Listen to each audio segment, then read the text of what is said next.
My name is Portia Dossi. We are doing an oral history interview of Ida Boston here at the Lawton House in Oviedo on April 18th, 2015. So Ida, can you tell me a little bit about the items you brought today? Okay. I brought with me a picture of the first schoolhouse in Oviedo, which was called the Colored School. And it was called the Little Red Schoolhouse. And it was also the first church of Antioch Missionary Baptist Church. I also bought a picture of the school after they left the Little Red Church, from the Little Red School from the church to the school that was built on Division Street called the Colored School. And I bought a ration book that was issued long ago for the blacks to get food as well. And I bought a picture of Butler, Boston.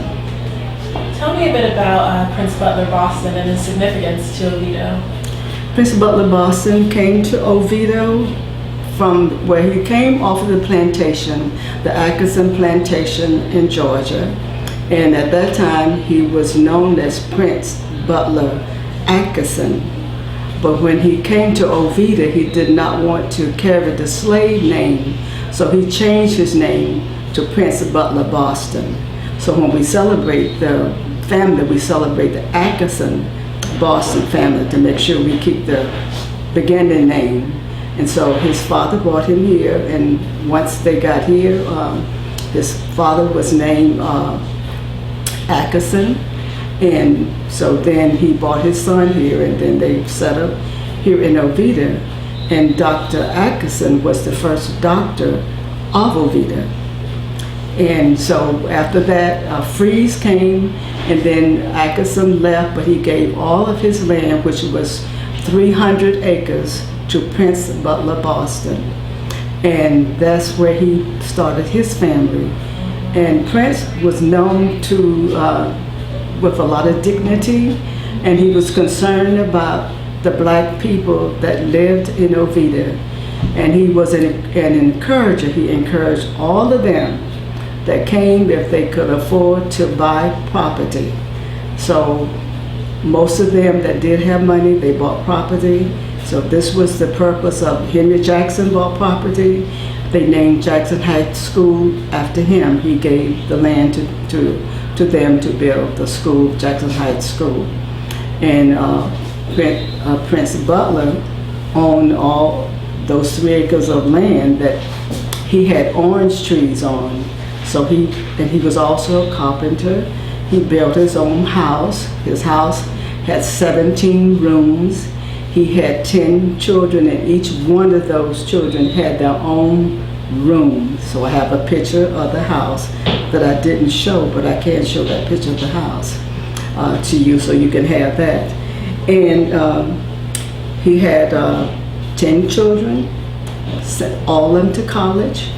Every one of them graduated, and every one of them moved away to different states except for one, which was my husband's dad, Joseph Boston, and he's the only one that didn't go get a full college degree. He only went for a couple of years, but he joined the military. And so he's been a part of Oviedo history. There's a Boston Street, there's a Boston Alley, there's a Boston Cemetery, and there was a Boston Project, but someone bought the project about 10 years ago, and they changed the name to Academy Place. But before that, it was called the Butler Boston Project. Tell me about your husband and his father and your marriage. Okay. My husband, Russell W. Boston, I met him in '55. We got married in '56, and he was the 4th child of Joseph Boston. And Joseph lived on the property that his dad, P.P. Boston, gave him 3 acres of land. So he had his family, and he had 10 children that he raised. And my husband, very nice gentleman. he joined the military, and he spent 20 years in the military. I spent 18 years in the military with him. So he retired in 1973. Then he got his own business, which we lived on the Boston property until the land was sold. And after the land was sold, then we added on to my mom's house, which where I live now, 53 Lansing Lane. But after he retired from the military, he got his own business, which was land clearing, and he worked that for 30 years, and now he's retired. I'm retired as a school bus driver. I drove the school bus for 25 years. So both of us are retired, enjoying our lives, and we love Oviedo. For some of the items you brought, can you tell me about their historical significance? You said that there was a photo you wanted to talk about. Is it? Okay, the photo of the house. You brought a lot of great stuff.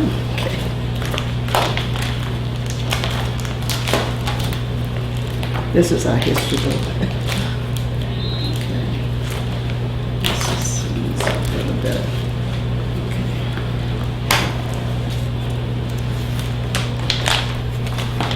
This is the house that Grant Butler Boston built. Okay, give me a picture of it.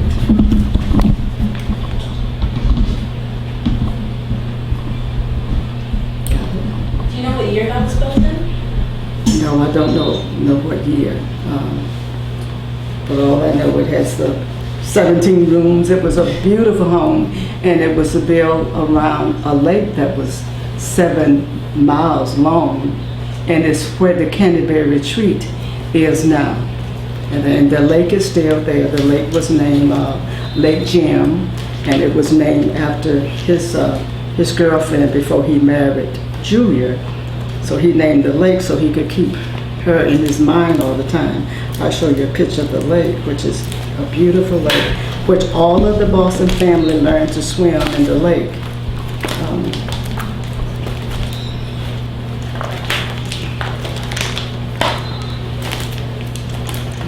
This is Lake Jim.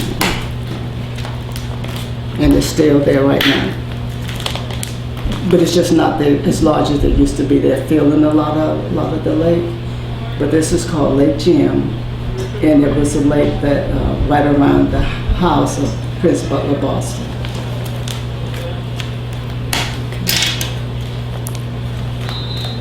So, I believe there was an Oviedo Action Committee, I don't know if I'm saying it correctly, that dealt with the Black community in Oviedo. Oviedo Citizens in Action. Can you tell me about the organization? Okay. The organization was organized back in the 60s. It was chartered back in the 60s, but it was organized even before then. And it was organized because at that time we had the colored school, and we could not eat there was a drugstore. We could not eat in the drugstores. We could not go into any of the barbershops to get our hair cut or anything like this. We could not swim in the swimming pool. So that's why they organized the organization to make sure that we would get recognized. So we went with the organization members, our first president, Reverend James Bordy, and some of the other members, we sat into the drugstore until they decided to serve us. We went into the barbershop until they decided to cut our hair, until they really told us that they just didn't know how to cut our hair. So, and I guess it was really a good reason. So a lot of times they would go into the barbershop and he would just close it down because he didn't want us in it, so he would close it up. And finally he just said, I really don't know how to cut black people's hair. So that was an out for him. And the school, we had to go to Sanford to school. We couldn't go after we left our colored school. We had to go to Sanford to high school. So the organization fought to be able to go to school here in Oviedo.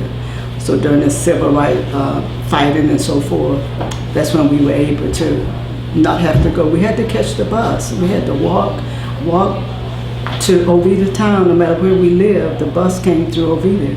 and we had to walk to catch the bus to go to Sanford until we were able to go to the Oviedo High School. So that was the purpose of the organization, to fight for our rights. How long was the organization around for, or is it still around? It's still around. They're very, very active, and it's no longer a black organization. We have everybody in it now, so it's just really nice. The city is a part of our organization. The city give us a building. We have an office. It's given to us by the city, so nothing like it used to be. So, but we had to fight for those rights.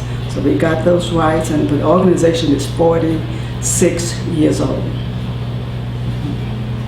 So I want to, you talk a little bit about it, but what was it like growing up black in Seminole County in Oviedo? Okay, you know, I can't talk about that as much because I only spent 1 year, but when I came in 55, I got married in 56, and then I went with my husband in a military life. So I lived a military life for 18 years. But Oviedo has been very good as far as I know. You know, I didn't go through any of the problems that I know some of the others went through. When I had my kids, we were away, so they were in school when I came back. Off and on, because my husband, every 2 years we would move. So when I got back, they were able to go to the Oviedo High School. So I do not have any of the problems that I know some of the others had. But during the part of when they were fighting for the organization, I was here at the beginning, but then I left. So I don't have any idea about how some of the others grew up in Oviedo. But I just know that when my children was here, I remember when they when they integrated the school. A lot of the whites did not want us to come there, and they did not want to teach our students. They did not want them to swim in the swimming pool, so they covered it up. You know, just covered that big nice swimming pool up. So those are the little things that Oviedo Citizen Action was fighting. You know, but right now everything is just perfect. You know, I think the organization was a good thing that they organized to make sure that they knew our feelings and knew the desires that we had in our heart and the things that we wanted equal rights. So we have that. So Oviedo is just a perfect place to live in. You know, we don't have no problems with nobody. The city itself is with us, you know, and they become a part of us. And so it's just a great, I encourage anybody that you want to live in a perfect place, come to Oviedo. Is there anything else you want to tell me about that you brought that you think is significant to Oviedo's history that conveys Prince Butler Boston's legacy? Number one, the cemetery. He gave the 5 acres of land, and it was really given for the colored people. That's what it was called, the colored cemetery. And it was given to them so they have a place to bury the dead.